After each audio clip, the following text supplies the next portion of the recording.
Pahayag ng Iglesia ni Cristo tungkol sa mga investigasyon ng malawakang katiwalian sa mga flood control projects.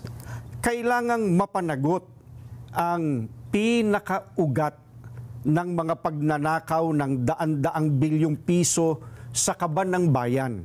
Ito ay para mailapat ang katarungan at harinaway upang hindi na tularan pa ng iba. Hindi ito magagawa kung ititigil na ang investigasyon ng Senado dahil sa hindi malinaw na dahilan.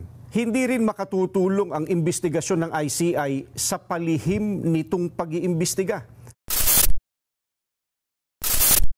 At ngayon po, narito na ang tagapagsalita ng Iglesia ni Cristo, ang kapatid na Edwil Zabala. Ka Edwil, magandang hapon po sa inyo. Magandang hapon po, kapatid na Jen, kapatid na Nelson. Magandang hapon po sa lahat ng inyong mga manunood at lahat ng mga tagahanga.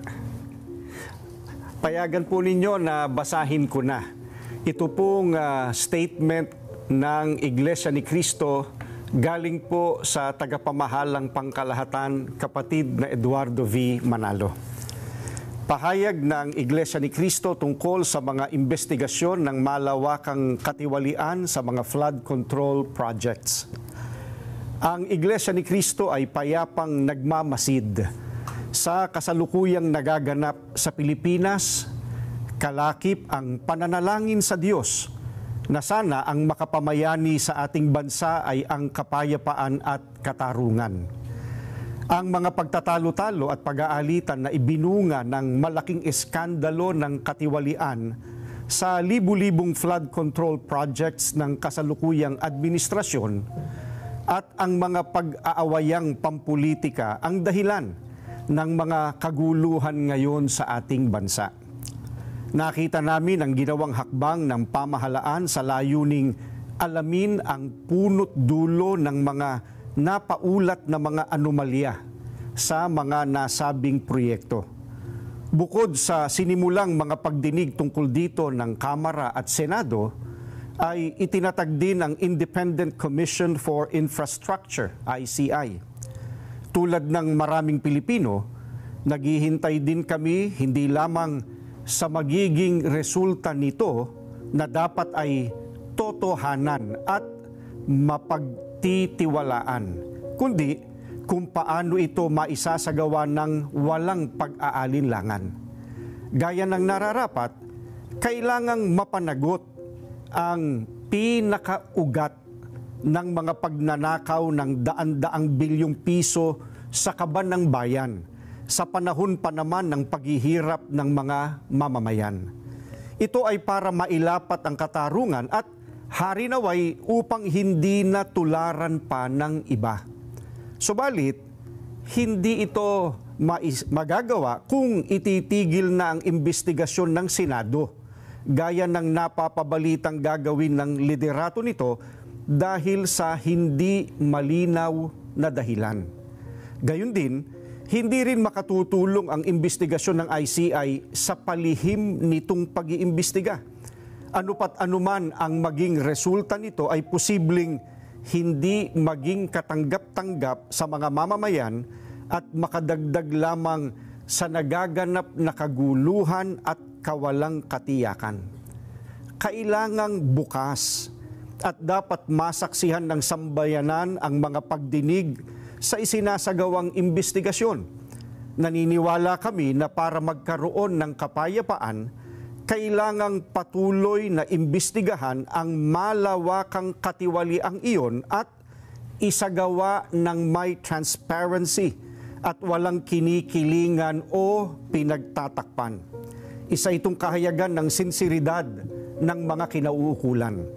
Nakalagda po ang kapatid na Eduardo V. Manalo, ang tagapamahalang pangkalahatan ng Iglesia ni Cristo. Maraming salamat po, kapatid na Jen, kapatid na Nelson.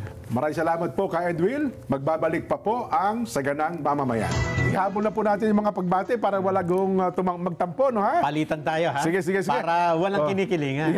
Pagka ikaw lang nagbasa, kawawa naman yung nagpapabati sa akin. Yun na nga, unahin ko na. Siyempre ang Kadong Dades, baka magtampo. Kadong, kamusta po kayo? Salamat po ng marami. Kahit hindi kayo nagte-text, alam ko, nandiyan kayo nakatutok sa opisina, no ha? Yan. Yan, sige. Sige na. Sige, ikaw muna. Good, pakisuyo daw po, pakibati naman ang mga taga Cubao, Yan. Kuya Edwin Guanzon, at ganun din po ang Tagle family, Marcelo family ng Guan family sa Alabang at Adriano family ng Bulacan. Mula po kay Dudes at Ina, mula po sa Quezon East, Tabason. Makigreet din daw po. Salamat po ng marami. Mula po yan sa kay Kuya Roland, Kuya Derek. Yan din, maging mga cashier daw sa NAU, Jen. Ha? Ba, talaga naman. Hazel, HR Records, Joy Maniacop, Eddie Castro, Doms Beharin. Ayon, talaga naman. Ang mga taga-unlad. Magagalit na naman sa atin ang Ka-Ricky. Ang Ka-Ray Manyo. Ka-Ray, marami po salamat. Hindi ko na kayo isa-isahin. Ang dami po nakatutok dyan sa unlad. Ayan. Ayan, sige. Baging yung mga taga Batangas City at si Tita Mids Laksamana sa Laguna. Yan.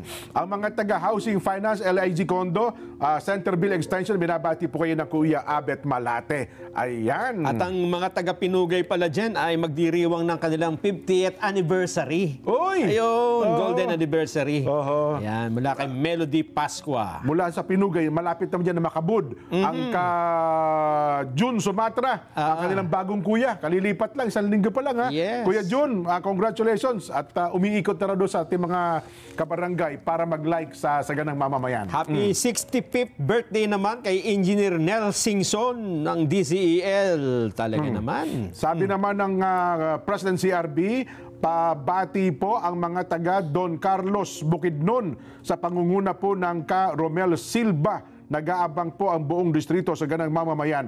Salamat po ng marami. Kinabati ko rin ang aking classmate, Bong Jose. Ba? Ayan, happy viewing. At sa Orani Bataan naman, kay Romar Padriguela. Ay, Kuyang Romar. At happy birthday din kay Brother June Bariring ng Kabangkalan City, Negros Occidental. Happy birthday naman kay Susan Marcos, Michelle Castro Sicad, Stephanie Castro Apostol at saka si Pauline Alvario Castro. Ayan. Sige. Meron pa? Ito pa, naku, napakarami pa rito. Sabi ng ka June Francisco, ang ka Venly at ka Vincent Miranda, care of EVS Office. Ayan. Ang DNM Office naman, happy 30th anniversary. Binabati Del Mundo at Di Mayuga, family ng Oriental Mindoro, maging kay Ka Atoy at Ka Lin Lising ng Green Con. Ayan. Ang ka Jeff Sagon, sabi niya, pakibati naman po ang aking may bahay, si ka Krisya Dayan Sagun. Birthday po niya kahapon. Oy, talaga naman, oo. Kay Kuya Dasto Butch Akog. Nabati na natin to, distrito ng Catanduanes. Layan kay Melody Romero. Huwag daw natin kalimutan ng mga taga Candon, Ilocos, Candon City, Ilocos Sur. Ang Kaeli Bro, Kaeli, kamusta na kuya? Namimiss natin yung Pansit Candon. Ayan. Romy Dizzy Santos ng... Ay! Belated happy birthday. Ay, ito pa, birthday pala talaga niya. Romy. Nagkakakuya Romy. Ganon. Kasi namin, taga-bata, nakala ko tuloy. Natunaw tuloy yung ice cream. Romy Santos. Bukas na tayo magpahanda. Habol pa naman bukas yan. May dala si CRB. Ganon? Ay, nako.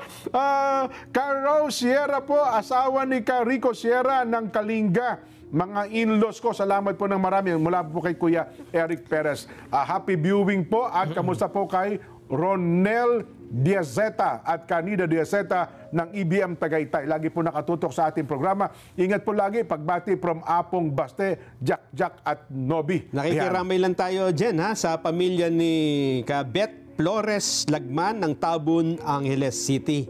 Ayun, at condolence din daw po sa family ni Nanay Elicer Dacanay de los Santos.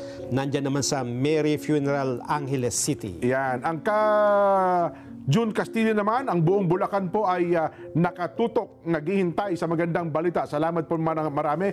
Ka June, sa Sabado, nandun pala tayo sa Kalumpit, sa Ka Brady Santos. Ka Brady, magkita ho tayo dyan sa Sabado. Ayan. Ganon din po ang Ka Willie de Luna. Nakatutok daw po sila ngayon sa mga taga Mamburao, Mindoro nakatutok po. 1 million views na kayo. Yan. Ayun. Sa Lucena City naman, si Kuya Nice Gurango, Ed Olipas, at Mark Roncal. Ayun, Yan. sa panguna po ni Kuya Chris De Lasso. Aha. Ang kawili pala, batiin yung kanyang mabuting may bahay, ang ati Connie De Luna. Ayan. Ang ati Percy naman, ako hindi ko pwedeng palagpasin ito. Magagalit sa atin ang ati Percy Nason. Nanonood po kami ngayon. Ano ha? Pakibati po mga taga-Bugo. Katatapos lamang ng ating lingap. Ayan. Ganon din po ang Willie Cayago. Willie, kamusta po kayo? Wilson. Willie tuloy. Nagkahalo-halo na. Wilson, ano ha?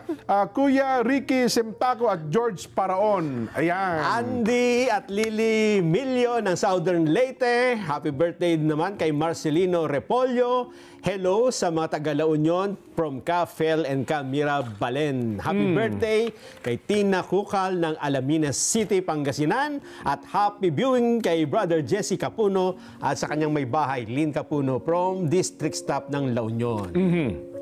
Pahabol din daw, sabi ng Sally Castro, Pilar Muhar, Sonia Daniel, June at Pinky. Greetings po mula sa British Columbia at Toronto, Minuyan, Bulacan at San Quintin, Pangasinan. Marami po pa mga naka-online daw po doon. Ako, kahit pag binasa ko namin ito, baka tapos na ang mata ng Agila Prime Time, hindi pa kami tapos. Ano? Bukas na yung iba. Bukas na po. Manood kasi kayo araw-araw. Ang problema Pagka kami na ni Nelson kasi ayun yung Hindi kayo nanonood.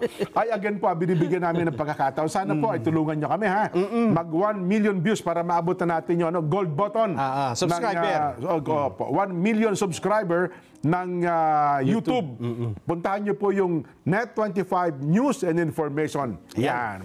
Ang atin pong tanong, dapat nga bang mangamba sa naging pasya ni PBBM na talaga si Justice Secretary Remulla bilang ombudsman? Ang nagsabi ng opo, nakapangangamba, 96%. Ang nagsabi ng hindi naman, 4%. Ayan po ang resulta ng ating Vox Populi. Ang akin pong paghingi ng taus-pusong paumanhin sa napakarami nating texters na hindi po namin nabate. Ano ha? Patawarin nyo na po kami ngayon pa lang. Opo. At bukas po, kung nakatuto kayo, ay bumawi na lang kami. Ano, ha? Pero bukas, wala nang ka-Edwil. Opo. Pagtyagaan na lang kami. Kami na lang po ang pagtyagaan ninyo. Ha? Ay, nako. Si Kuya Badjan, Pusod. Kuya Badjan. Pahabol pa. Ayan, pahabol pa talaga. Ano, ha? Ay, nako. Ito na po ang ating palatuntunang sa ganang mamamayan. Ang programa Paborito ng Bayan, bukas alas 5.